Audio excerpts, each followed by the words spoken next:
cruel memories invade the hero's mind with voices calling him an unwanted child and saying that his father abandoned him. In this dark and oppressive environment, we see frightening figures that represent the aggressors of their past. So the little boy feels alone and scared, being surrounded by these evil eyes that haunt him.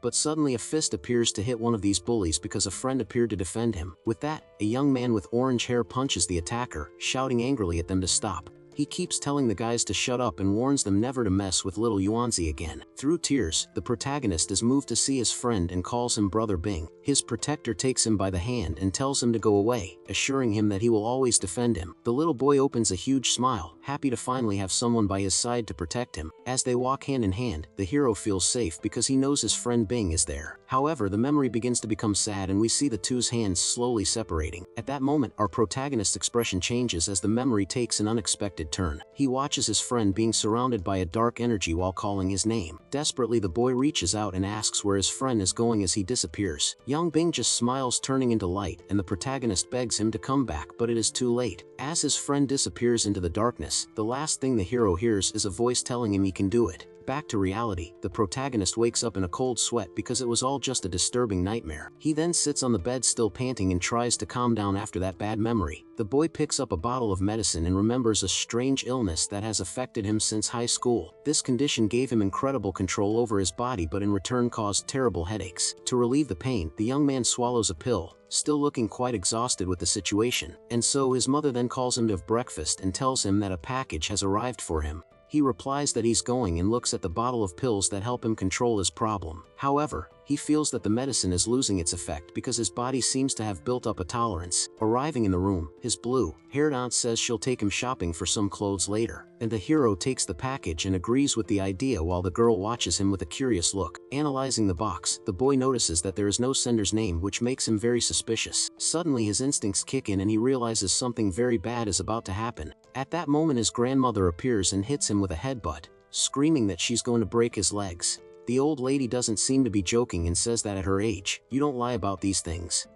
Aunt hugs him and tells his grandmother that he needs to get ready to find a girlfriend, but the hero just feels used and furious. The grandmother shouts that she knows the two are in cahoots and reveals that the girl has a blind date. Her aunt argues with her mother and complains about the strange suitors while the boy decides to go open his package. He then says goodbye and goes to his room with the mysterious package in his hands to see what's inside. Alone, the protagonist analyzes the box with a thoughtful expression before finally opening it. Inside, he finds a very fancy black card that looks like it belongs to some exclusive members club. In addition to the card, the hero also finds a folded letter along with the mysterious object. The letter is from your friend Bing, who says he found something life-changing but couldn't control it. The boy has a serious face because after so long his friend sends him something so suspicious. He then picks up his cell phone to call his friend and get an explanation about that strange gift. Someone answers and the protagonist begins to praise his friend but is interrupted by the voice of Bing's father. Embarrassed, he greets Uncle Lei and tries to hide his embarrassment by asking to speak to his son. The mood of the call suddenly becomes heavy and our hero's expression changes to one of concern. Bing's father then reveals shocking news and says his son is missing from school. Desperate, the protagonist asks how this happened and discovers that his friend disappeared 3 days ago. Bing's father says his roommates saw the boy before bed, but then he simply disappeared. The hero doesn't believe that someone could disappear out of nowhere and thinks that his friend may have been kidnapped. To calm Uncle Lei down, he tells him not to worry because he will ask his family for help from the security agency. With the plan in mind, the young man hangs up the call and begins to think about everything that happened. He puts together all the pieces of the puzzle, like the package, the letter, and the mysterious black card he received. At that moment, the protagonist looks for the card in his pocket but realizes that it is no longer there. Shocked, the boy understands that the object also disappeared mysteriously, just like his friend Bing. Leaning on the table, he tries to process the clues he has, such as the black card in Jiangnan province. All this pressure makes his head hurt again, so he reaches for the bottle of medicine to calm himself down. The pain is so intense that the boy can barely stand and begins to sweat with the suffering.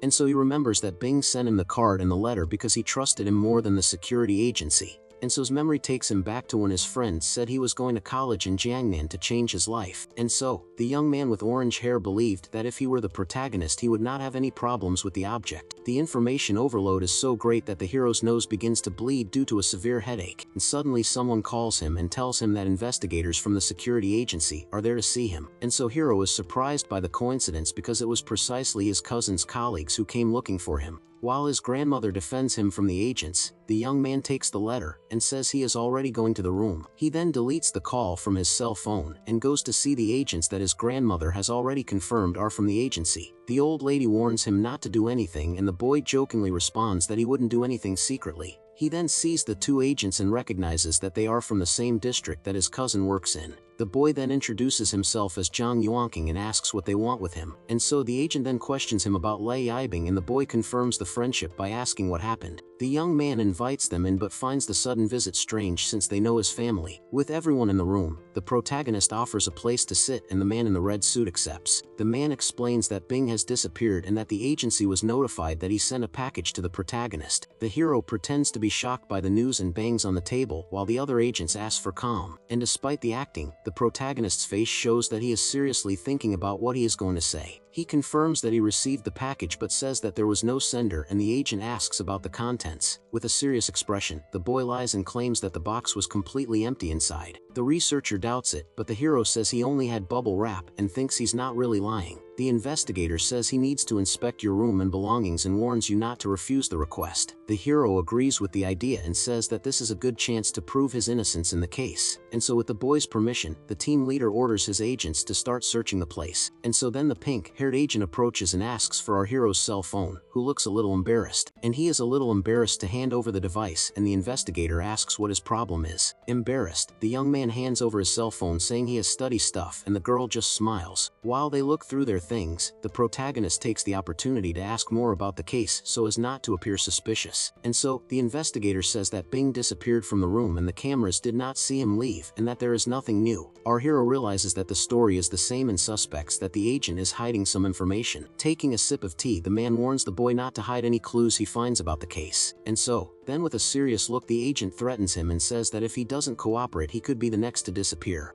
The protagonist is irritated by the threat and thanks him for the warning with a forced smile on his face. After the conversation, the young man sits on the couch still processing everything that just happened. And so, the pink-haired agent comes back and tells him they've finished the inspection, looking at him with a mysterious smile. She still has that mischievous look and seems to know something our hero doesn't. The protagonist turns red and breaks out in a cold sweat as he realizes that the agent has definitely seen everything on his cell phone. So the team leader hands over his card and tells the guy to call if he remembers anything as he says goodbye to everyone. At the door, the hero asks to be informed of any news and the investigator agrees before leaving. And so his grandmother is worried about Bing and the young man says his head hurts and he needs to rest a bit. And so he then asks her to tell her grandfather to contact Uncle Lei to help with the disappearance case.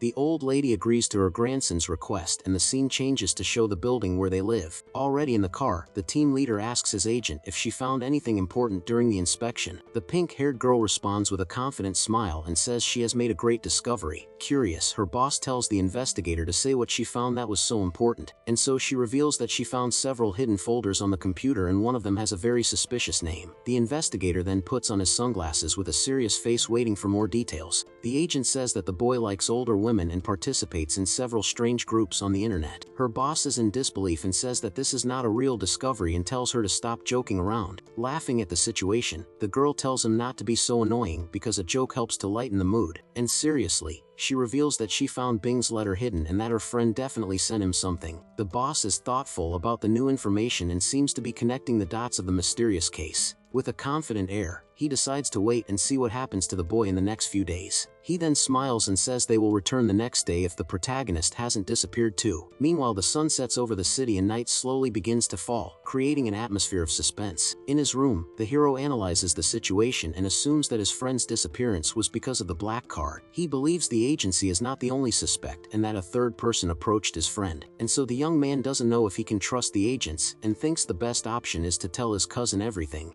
But he becomes desperate because he can't talk to his cousin and doesn't know how to explain the card's disappearance. In that moment of panic, he hears his aunt calling him from the other side of the door in a very angry voice. The blue-haired girl is furious and complains that he is not answering her calls and is ignoring her. Sitting in the chair, the boy only hears her screams as he prepares for the scolding he is about to receive, and so suddenly the atmosphere becomes tense and the hero feels that something strange is happening to him, and so his headache comes back with a vengeance and he can barely stand with the sudden pain. And so the aunt keeps screaming that she was mistreated and that he does nothing while her head feels like it's going to explode. The boy remains silent, trying to understand what is happening to his body at that moment. On the other side of the door, the grandmother warns not to disturb him as he is resting and asks about the meeting. The girl complains that the guy she met earns a lot of money, and that she didn't like him because of that. Back in the room, our hero's eye begins to glow with a mysterious and intense blue light. He gets up confused and sees a strange black mark appearing on his forehead out of nowhere. The brand has a loading bar that is already at 90% and leaves you quite scared. So touching his forehead, he realizes that the drawing is the same as the one on the black card his friend sent him. He understands that the card did not disappear but rather entered his body and turned into this strange mark. In his mind, the boy remembers that the object was a gift to change his life and that someone wanted it. The loading bar keeps going up and suddenly stops at 99%. The hero becomes desperate and wonders why the loading stopped right at the end. And suddenly a system screen appears and informs you that the card reset was completed successfully. Looking at the screen, he realizes that it is the same as the game systems in the novels he usually reads. The screen then asks the protagonist to choose a name for their character immediately.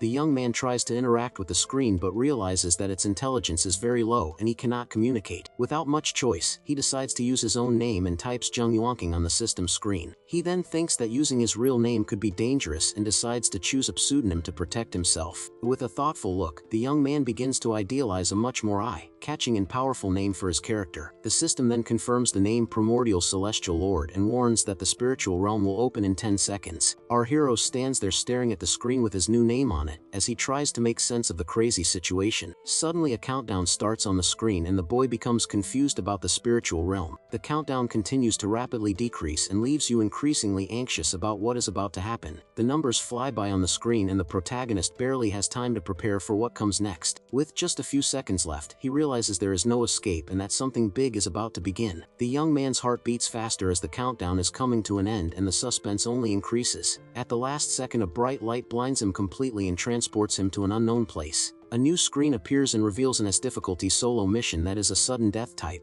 He discovers that he must survive for 3 hours and explore the place without being able to take items from the real world. After being transported, the protagonist opens his eyes and finds himself in a completely dark and scary place. Confused by the situation, the boy looks at his own hands trying to understand what is happening, and so, he then looks around the dark cave and desperately wonders where he has ended up. The system then reveals that he is in the Exceeding Spirit Tunnel, one of Hai's top 10 urban legends. The agent then asks if he knows the legend of the Yuling Tunnel where a group of workers mysteriously disappeared. And the only survivor of this story went crazy and just kept repeating the phrase "Don't enter the temple," while the hero's eyes turn red. Suddenly the protagonist is transported to a dark and unknown place without any idea of what is happening. Scared, the boy looks around in a cold sweat as he tries to understand where he ended up. He then wonders if he is in a tunnel and soon recognizes that it is the Yuling Tunnel from the story. With his hand on his head, the young man tries to calm down and says that that place cannot be the real tunnel. That's because he already went through the real tunnel a few days before and he wasn't that old and scary. The hero understands that this is a supernatural phenomenon and his mission is to survive for 3 hours and explore the place. Analyzing the situation, he concludes that surviving for so long means enormous danger and the exploration is about the tunnel. When he puts all the pieces together, the boy comes to the conclusion that that place is extremely dangerous,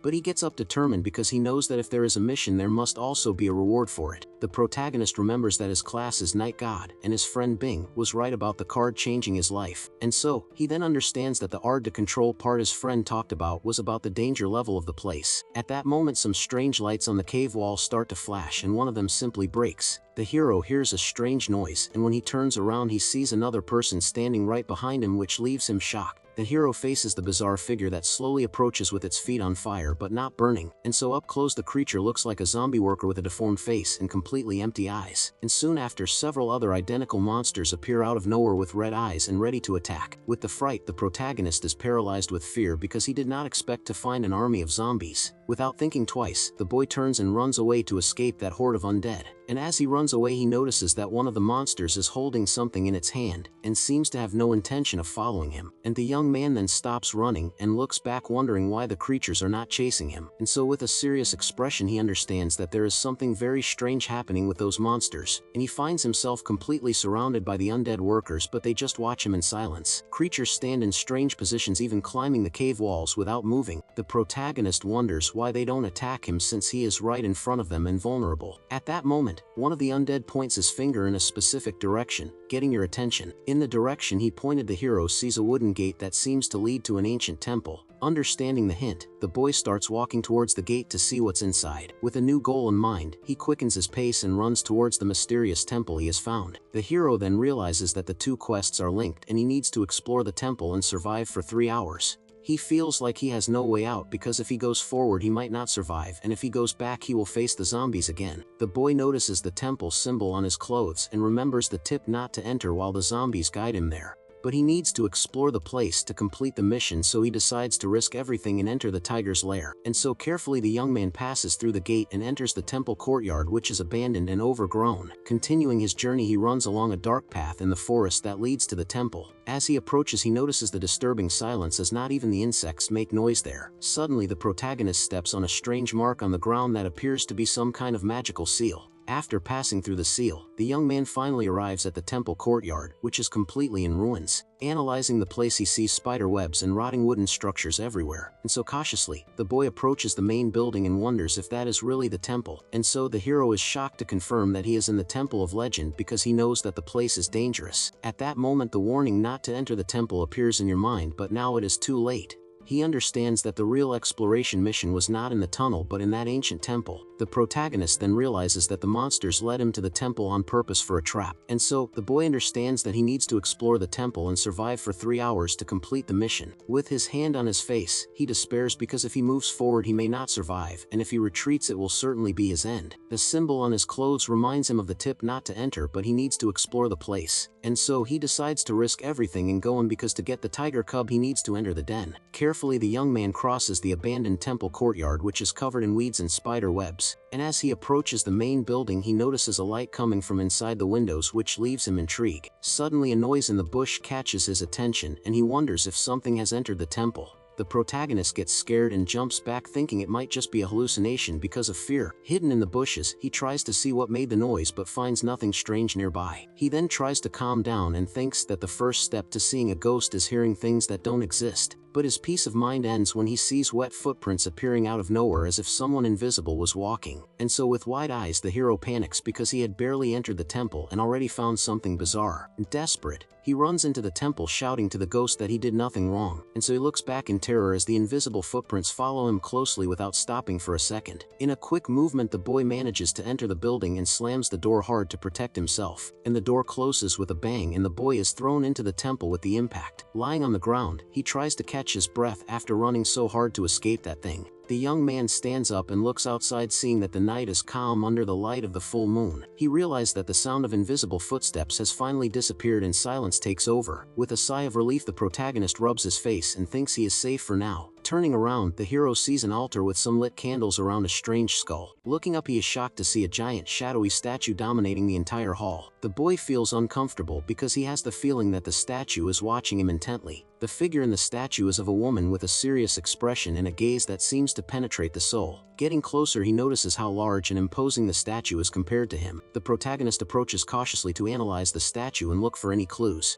He notices that the statue's hand is empty but in the position of holding something important. The young man then finds a stone tablet nearby and believes it contains information about the temple. Reading the inscription, he discovers that the place was built more than 500 years ago in the Ming dynasty. Suddenly a strange sensation runs through his body and the boy turns around, startled by the surprise. And so he then hears a voice saying that the temple is abandoned, but his quest has suddenly been updated. With sweat running down his face, the boy reflects on what just happened inside the hall. He wonders if this place was born from legend or if the workers came here and ended up creating history. Either way, the hero knows he is in danger and needs more clues to survive. And so, at that moment, he notices something stuck in the body of one of the monsters that are lying there on the ground. As the creature approaches, it gives one last sigh, scaring the protagonist with the sudden noise. The young man then analyzes the body and notices that there is something hidden in the monster's chest pocket. Inside he finds a diary that tells the story of a monk who lost a fellow monk to a ghost. The diary says that the master ordered the incense to be watched, but the monk thought he was capable of dealing with the creature. However, more people disappeared, and after 3 days of searching,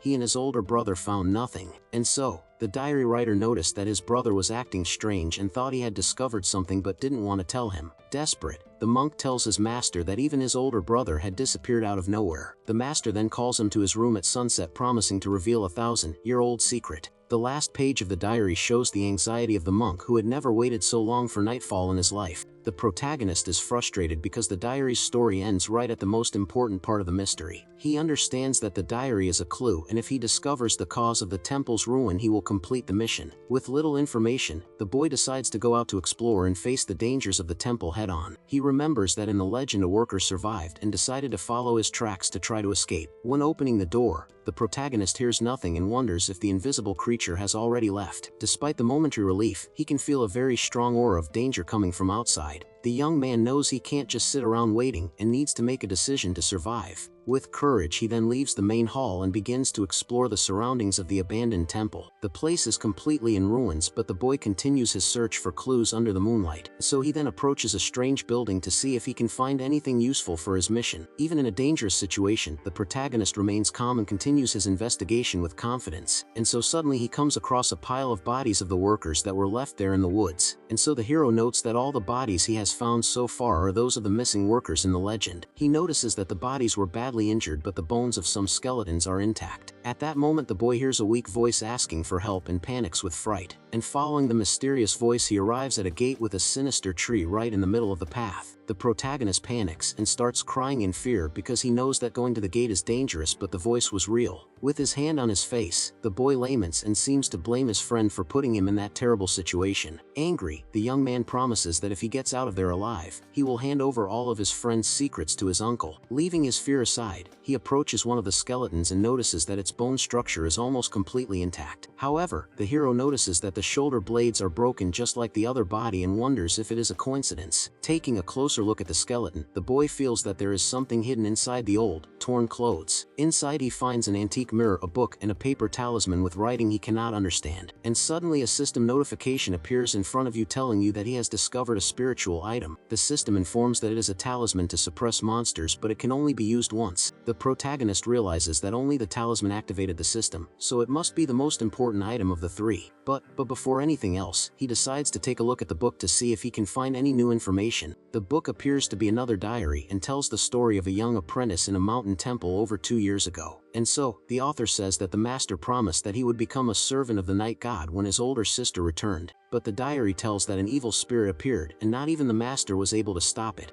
The young man confirms that it is another diary and wonders if this legend of the gods of the night really happened. And so, continuing reading, he discovers that the author's brother returned but was just a lifeless body with his heart ripped out. And so the hero notices that the rest of the page has been torn out and wonders what the phrase "don't trust the master" means. And so suddenly a chill runs through his body, and the young man feels he needs to get out of that place as quickly as possible. With this bad feeling, he then decides to take the old mirror he found to try to find out something. But as he looks at the object, his eyes widen in pure fear at the terrifying sight in his reflection. Then the protagonist sees his own face in the mirror, but with a dark and frightening figure appearing right behind it. And completely terrified, the boy lets out a cry of despair when he realizes he is no longer alone there. In an act of panic, he throws the talisman he found towards the creature while shouting words of protection. Fallen to the ground, the young man cowers in fear and apologizes to the creature, thinking he has angered it in some way. He looks warily into the mirror again and wonders if the talisman he used had any effect. However, he sees the reflection of a bizarre creature and realizes that the talisman does not work on that type of monster. The boy feels his body becoming weak and cold and understands that the creature is draining all his vital energy. And suddenly 2 skeleton workers grab him and welcome him as he screams for help. The protagonist then collapses to the ground, completely defeated, as it seems that the problems never end. And so angrily he gets up and decides that if he becomes a ghost, he will haunt everyone who is chasing him there. Suddenly the protagonist hears footsteps, and when looking out the window he sees a pair of giant red shoes. The boy is confused because he doesn't understand what Western shoes are doing in an ancient Ming Dynasty temple.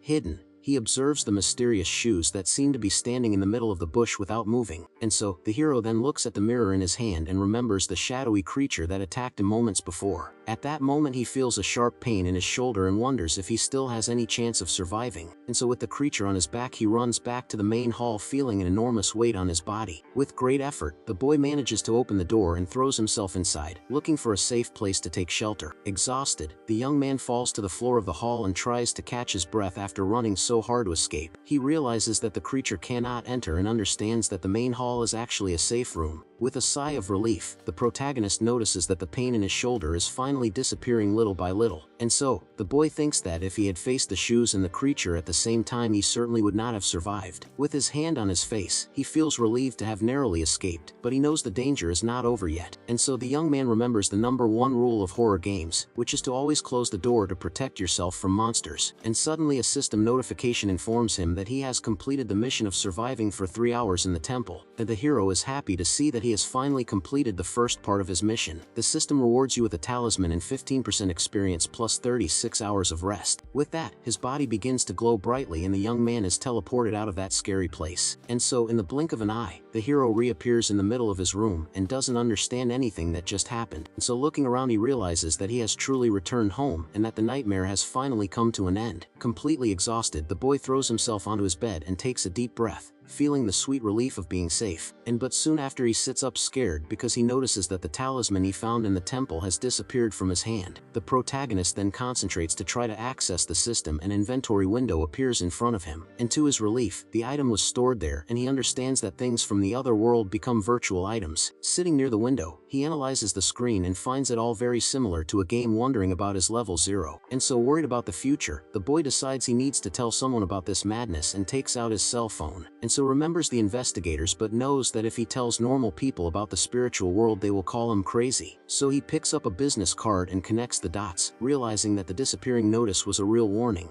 Believing they are special agents, the young man dials the card number to finally ask for help. Surprisingly, a voice answers the phone and says that the protagonist has managed to leave the spiritual realm. And so with wide eyes, the hero is in shock because he understands that the person on the other side already knew everything. On the other end of the line, the man congratulates him and calls him a wanderer of the spirit realm. He explains that there are 2 options, one is to join them for training and the other is to act alone without support. And the investigator says he will pick him up at 8 in the morning and the protagonist wonders why not now. The young man agrees and apologizes for hiding the card information, and the man praises him for being cautious. After hanging up the phone, the boy feels hungry and goes to his grandmother's bedroom door to ask for food. But the hero can't sleep well because he has nightmares about the scary creature in the temple. The next day his grandmother and sister see him with bags under his eyes and joke around, asking if he did something wrong that night. And his sister continues to tease him and says she's going to check his trash can, and he replies that she can look wherever she wants. Ignoring the jokes, the young man walks past his grandfather who is sitting calmly on the sofa in the living room. The protagonist then asks his grandfather about the missing workers as he remembers that he participated in the searches. And so the grandfather tries to change the subject by saying he doesn't remember, but the boy insists and his grandmother interrupts him to scold him.